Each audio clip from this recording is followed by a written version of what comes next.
देखिए भैया last class में भाई प्लीज, अरे मैंने बताया था कि वेव्स एक दूसरे से सुपर इम्पोज ओवरलैप करके एक नई वेव बनाती हैं। अब नई वेव के रिजल्ट में क्या बनता है? Beat formation. बीट फॉर्मेशन जब होती है जब दो स्लाइटली डिफरेंट फ्रीक्वेंसी वाली वेव एक दूसरे को क्या करती है भैया? सुपर इम्पोज करती है। याद है ना? ज्यादा एक की ज्यादा फ्रीक्वेंसी रहेगी, एक की थोड़ी कम रहेगी। जब वो दोनों एक दूसरे को ओवरलैप करती है तो बीट फॉर्मेशन होता है। लेकिन जब मैंने बोला था दो आइडेंटिकल फ्रीक्वेंसी वाली वेव एक दूसरे को सुपर इम्पोज करती है तो वहां पर एक नई वेव बनती है, एक नया फिनोमिना होता है जिसे हम क्या कहते हैं भैया? इंटरफेरेंस। क्या कहते हैं उसे? जब एक वेव का क्रस्ट दूसरी वेव के क्रस्ट को सुपर इम्पोज करता है तो क्रस्ट की हाइट क्या होगी?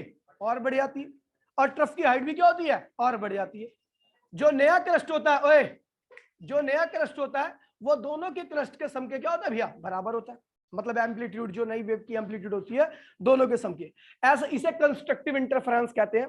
जब नई वेव का एम्पलीट्यूड क्या होता है? दोनों वेव के एम्पलीट्यूड के सम के बराबर आता है। फिर मैंने बताया था भैया कि एक कंडीशन ऐसी भी होती है जिसमें क्या होता है भैया कि एक वेव का क्रस्ट दूसरी वेव के ट्रफ से क्या करता है? ओवरलैप करता है। इसमें क्या होता है? रिजल्टेंट वेव का जो एम्पलीट्यूड होता है वो कम हो जाता है। ठीक है भैया? इसे डिस्ट्रक्टिव इंटरफेरेंस कहते हैं। इस कंडीशन में तीन पॉसिबिलिटी आती है। मैंने बताया था कि जिसका एम्पलीट्यूड ज्यादा होगा रिजल्ट उसकी तरफ रहेगा, अगर दोनों का एम्पलीट्यूड सेम रहेगा तो रिजल्ट क्या होगा? 2।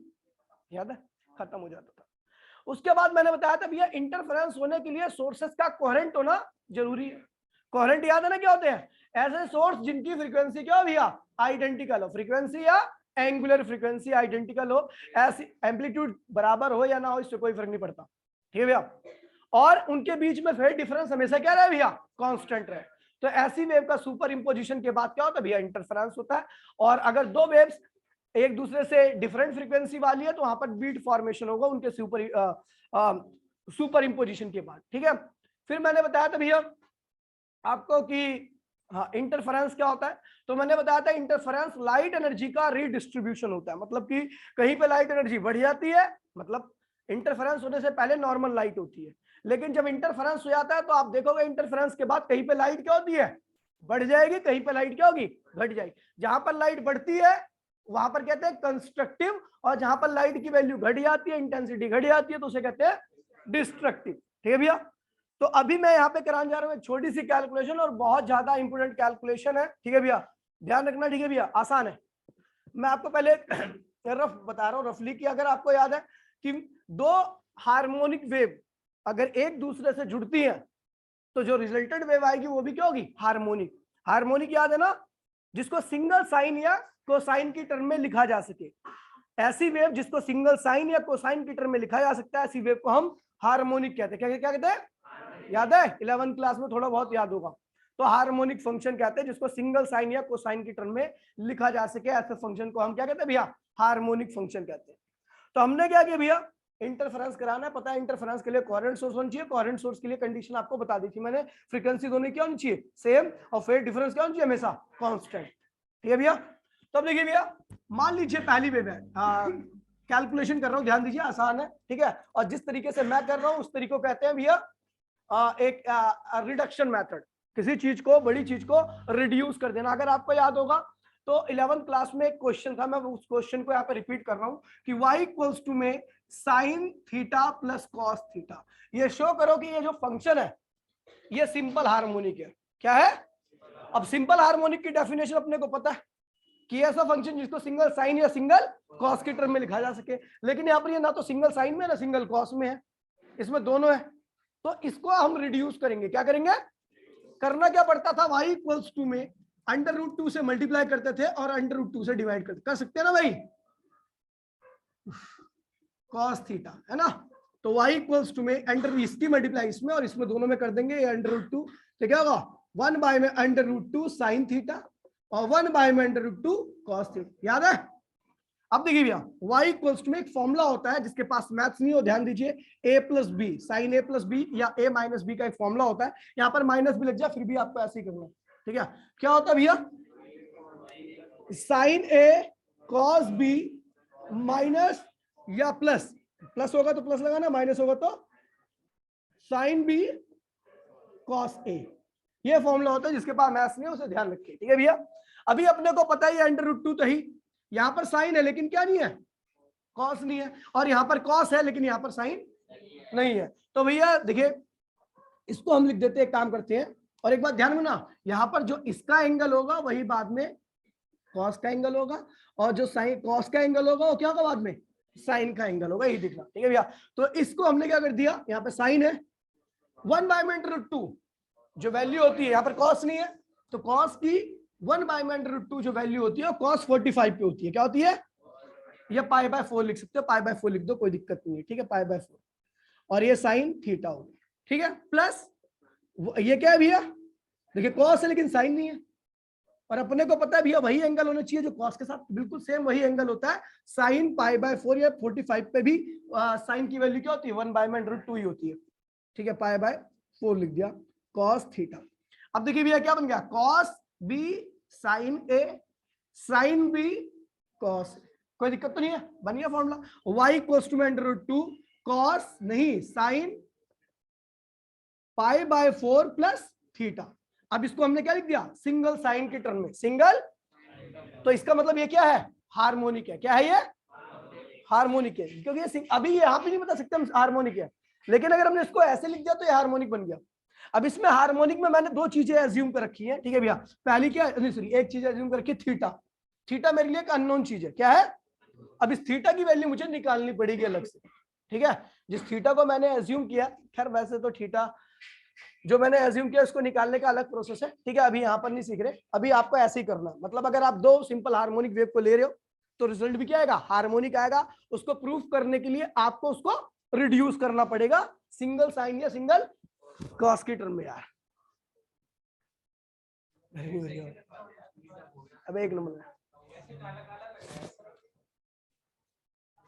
ठीक है, चलो भैया देखिए, तो ये हो गया आपका √2, ये क्या हो गया, नई वेव का एम्पलीट्यूड, ये क्या हो गया, नई वेव का एम्पलीट्यूड, और ये नई वेव का फेज, ये नई वेव का, अच्छा एक चीज देखिए भैया, जो पुरानी वेव थी, पुरानी वेव में दो वेव थी, एक क्या थी, साइन था, और एक क्या था भैया, कॉस था, दोनों के साथ क्या था, थीटा थीटा था, लेकिन जो रिजल्टेंट वेव आई है उसके साथ π/4 भी ऐड हो गया, क्या हो गया, π/4, मतलब कि वो थीटा से, ये जो रिजल्टेंट वेव आई है वो दोनों वेव से क्या है, देखिए π/4 का मतलब होता है 45 डिग्री, क्या होता है, अगर मैं साइन थीटा की बात करूं और कॉस थीटा की बात करूं तो आपको बता दूं ये कॉस थीटा जो होता है इससे 90 डिग्री आगे होता है, पता है ना आपको, मैंने बताया था जो साइन होता है वो कॉस से 90 डिग्री पीछे होता है, या कॉस साइन से 90 डिग्री, तो ये 90 डिग्री आगे है, क्या है, और ये 90 डिग्री इससे, अब मैं इसकी बात करता हूं, यहाँ पे साइन लगा हुआ है, तो इसका मतलब जो रिजल्टेंट वेव आई है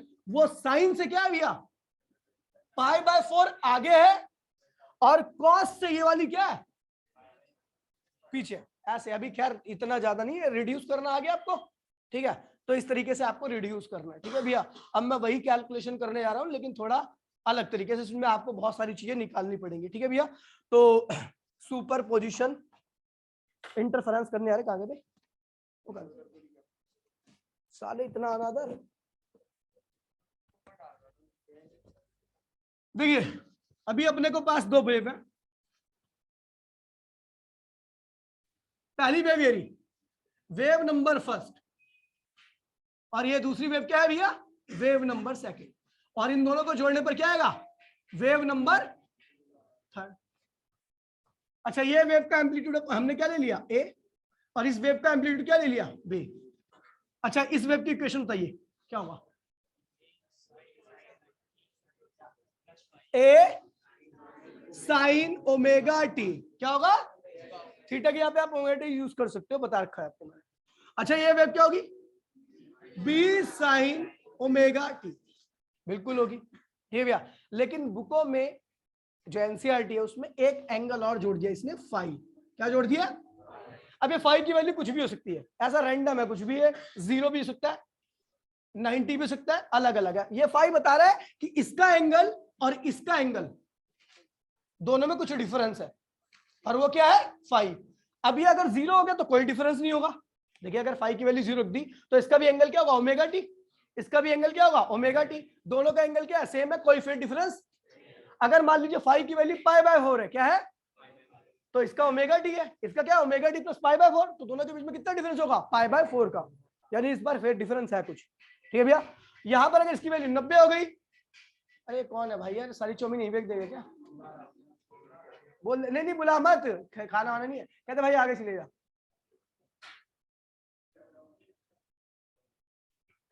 देख नाटक देख साढ़े का, आजा, पता डर गया वो।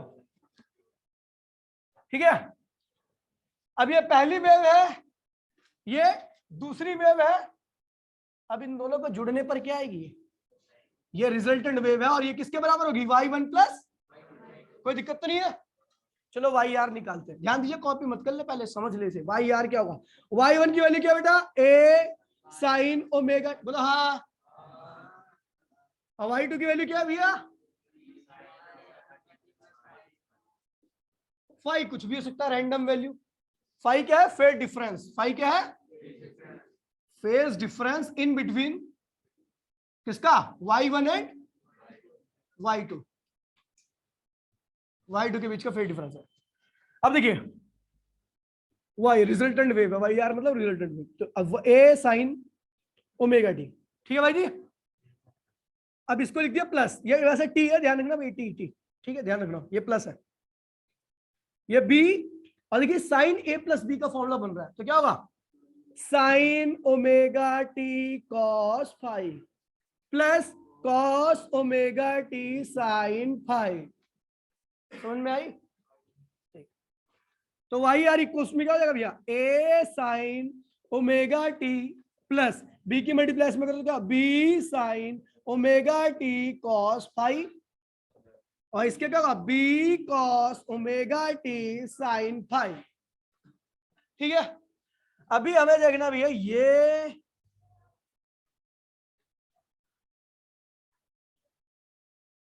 ठीक है, ये और ये एक साथ में लिख लो, कोई दिक्कत तो नहीं है। एक साथ में हमने लिख के देखा, साइन ओमेगा टी यहां पर भी है, साइन ओमेगा टी यहां पर भी है, कॉमन ले सकते हैं। तो हमने क्या किया? वाई आर इक्वल्स टू में इन दोनों में से साइन ओमेगा टी को क्या ले लिया? कॉमन। अंदर क्या बचा? ए प्लस बी कॉस फाई, बोलो हाँ। क्लियर है यहां तक बात भाई? और यहां पर क्या बचेगा? B cos omega T sine phi. ठीक है, ये हो गया। अब देखिए यहीं पर हमें सारी चीजों को एज्यूम करना है। देखिए यहां पर साइन है लेकिन कॉस नहीं है, लेकिन यहां पर कॉस ओमेगा टी है लेकिन साइन नहीं है। अब ये साइन फाई मत सोचना, साइन नहीं है ये। ठीक है, तो अब देखिए इसको, क्योंकि ये चीज और ये चीज क्या है? अलग अलग है। अब देखिए इसको मैं कैसे करूंगा, तो इसको यहाँ पर देखिए, यहाँ पर लिख रहा हूँ, ठीक है, बिच्चा बिच्चा लिखूंगा थोड़ा, देखिए वाई आर इक्वल्स टू, ठीक है, पहले इसको साथ में लिख दिया, ए प्लस बी क्या लिखूंगा भैया? कॉस फाई, और ये क्या लिख दिया? साइन ओमेगा टी, प्लस यहां पर क्या है भैया? बी साइन फाई और कॉस ओमेगा टी। ये सब करोगे? सब कर लोगे भैया? सब कर लेगा? तेरे को कह रहा हूँ, हाँ हाँ है, पता ही नहीं है, बड़ा लीचड़ आदमी है। तो देखिए भैया, साइन ओमेगा टी है, इधर कॉस ओमेगा टी है, इधर क्या नहीं है? कॉस नहीं है, और इधर क्या है भैया? साइन है। तो भैया देखिए इस पूरी चीज को और इस पूरी चीज को हम एज्यूम कर लेंगे, हम इसको एज्यूम करेंगे इसकी जगह पे। ये क्या है? ये पूरे की पूरी जगह पे हम एज्यूम कर रहे हैं आर कॉस थीटा। क्या करेंगे? क्योंकि वेव की जगह पे वेव ही एज्यूम कर रहे हैं। ठीक है, इसको रिड्यूस करना मुझे, बाद में जो भी वैल्यू मैं एज्यूम कर रहा हूं उसको निकाल लूंगा। ठीक है, और इसके यहाँ पे क्या लिखूंगा? आर क्या है? कॉस है ना, क्या लिखूंगा? R sine theta. क्या लिख दूंगा? तो वाई आर क्या हो जाएगा? वाई आर इक्वल्स टू में इसके यहाँ पे क्या होगा? R cos theta sine omega T. ऐसे क्या होगा भैया? R sine theta cos omega T. ठीक है भाई, कोई गलत तो नहीं इसमें? अब इसके आगे यहाँ पे सॉल्व कर रहा हूं मैं। तो भैया वाई आर इक्वल्स में क्या होगा? देखिए आर और आर क्या हुआ? कॉमन। आर और आर क्या हुआ? कॉमन। आर कॉमन ले लिया। देखिए क्या हुआ? Cos theta sine omega T plus sine theta cos omega T. किसका फॉर्मूला बन गया? साइन ए प्लस बी का फॉर्मूला बन गया। तो वाई आर इक्वल्स टू में R sine omega T plus theta. ये होगी आपकी रिजल्टेंट वेव, ये वाली वेव होगी। लेकिन यहां पर आर क्या है, आपने एज्यूम कर रखा है, लेट कर रखा है इसको। आर क्या है, रिजल्टेंट वेव का एम्पलीट्यूड। ये क्या था, ये क्या था, ए क्या था, पहली वेव का amplitude, amplitude of first wave. B क्या है, एम्पलीट्यूड ऑफ सेकंड वेव। ठीक है भैया। लेकिन आर क्या है, एम्पलीट्यूड ऑफ रिजल्टेंट वेव, जो कि आपने एज्यूम कर रखा, मतलब इसकी वैल्यू अपने को निकालनी पड़ेगी। ठीक है भैया। और यहाँ पर थीटा भी आपने एज्यूम किया, देखो ना, थीटा भी अपना, तो थीटा की वैल्यू भी हमें निकालनी पड़ेगी। तो अगले स्टेप में मैं इसे मिटो के फिर निकालना चालू करूंगा, पहले इसे कॉपी कर लो। हाँ मतलब मैंने देख, जब भी किसी चीज को रिड्यूस किया था ना, तो उसकी जैसी ही चीजें एज्यूम की जाती है। यहाँ पर वेव की इक्वेशन को रिड्यूस कर रहा हूं, तो जो मैं एज्यूम करूंगा वो भी इक्वेशन की फॉर्म में ही होगी। इसको, इस चीज को आर कॉस थीटा, इस चीज को आर साइन थीटा, रिड्यूस हो गई ना सिंगल में। Super imposition of coherent source, नहीं भाई मेरी बात तो सुन ले, मैं कुछ और। ओए भाई देखिए प्लीज, देखिए तो भाई प्लीज बोलिए मत कोई, ठीक है। तो जुड़ने के बाद जो नई वेब मिली हमें, ये मिली थी, है ना। तो इसमें हमने भाई प्लीज यार, वाई आर इक्वल्स टू में R sine omega T plus theta. अभी आपने देखा कि इस वेव को मैंने सिंगल साइन की फॉर्म में लिख दिया, यानी ये भी क्या है, हार्मोनिक इन नेचर। क्या है, हार्मोनिक इन नेचर। इससे पता लग गया। लेकिन यहां पर कुछ चीजें मैंने एज्यूम की थी, जैसे आर और थीटा, आर और थीटा। तो आपको पता भी है, हमने देखा, वी ऑल्सो नो क्या, वाई साइन थीटा किसके बराबर था, वाई साइन थीटा किसके बराबर था, ए प्लस बी कॉस फाई के, एंड आर कॉस थीटा किसके बराबर था,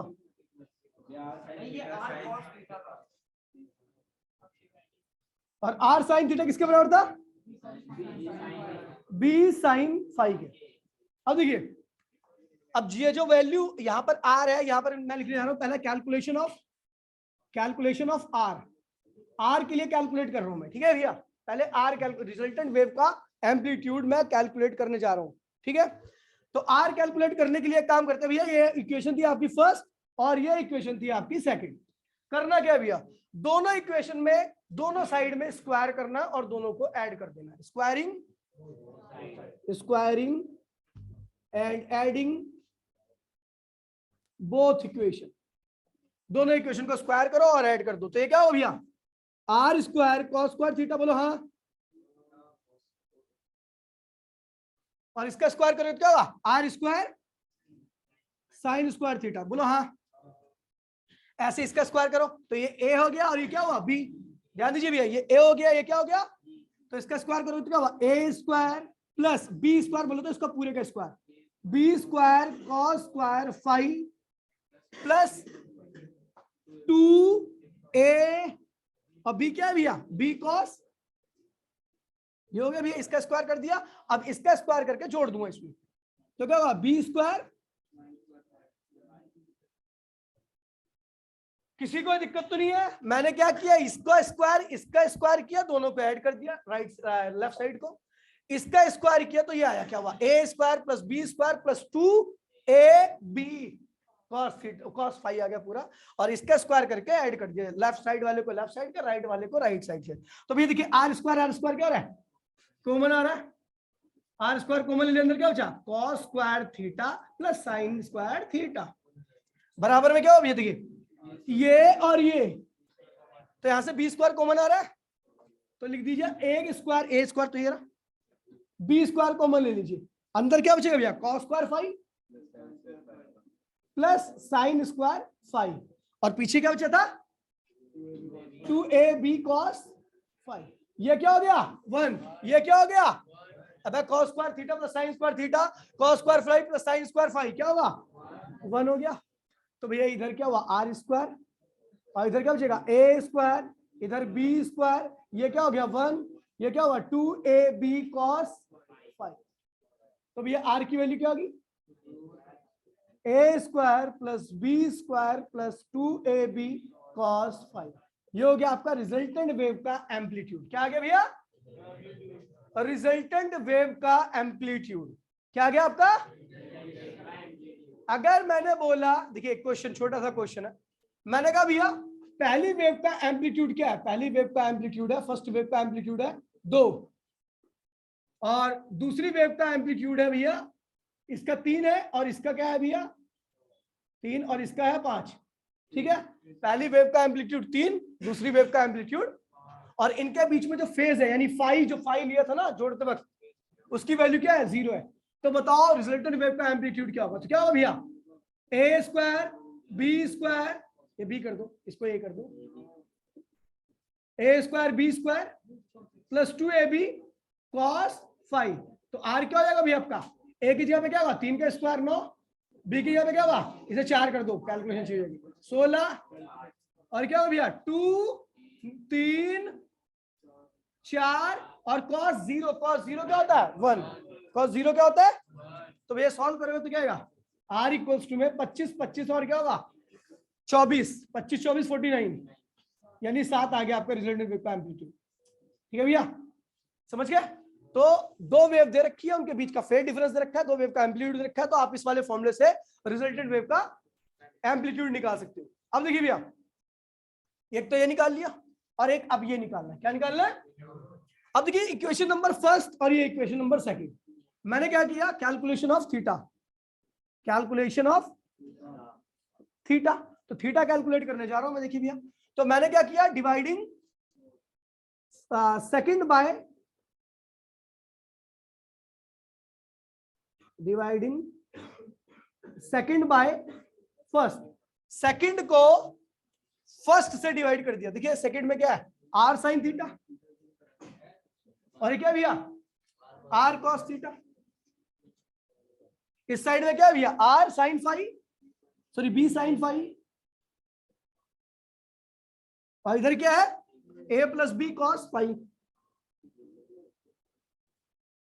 r से r क्या हुआ कैंसिल हो गया, साइन अपॉन में cos क्या होता है भैया tan, तो इसका रिजल्ट यहां पे लिख रहा हूं भैया tan थीटा इक्वल्स टू में क्या होगा b sin फाई a प्लस बी cos फाई। आप इस वाले फॉर्मूले से आसानी से थीटा की वैल्यू भी निकाल सकते हो। जैसे देखिए आपको पहली वेव का एम्पलीट्यूड कितना रखा है 3, तो यहां पर रखिए भैया, सॉरी बी का एम्पलीट्यूड क्या रखा है 4, यहां पर रखिए 4, साइन क्या रखना भैया 0, क्या रखना है फाई की वैल्यू 0 है, फिर a क्या है भैया 3, फिर b क्या है भैया 4, फिर cos क्या रखना है भैया 0। समझ गया, तो यहां से आप थीटा भी निकाल सकते हो। ठीक है भैया, फटाफट कॉपी कीजिए।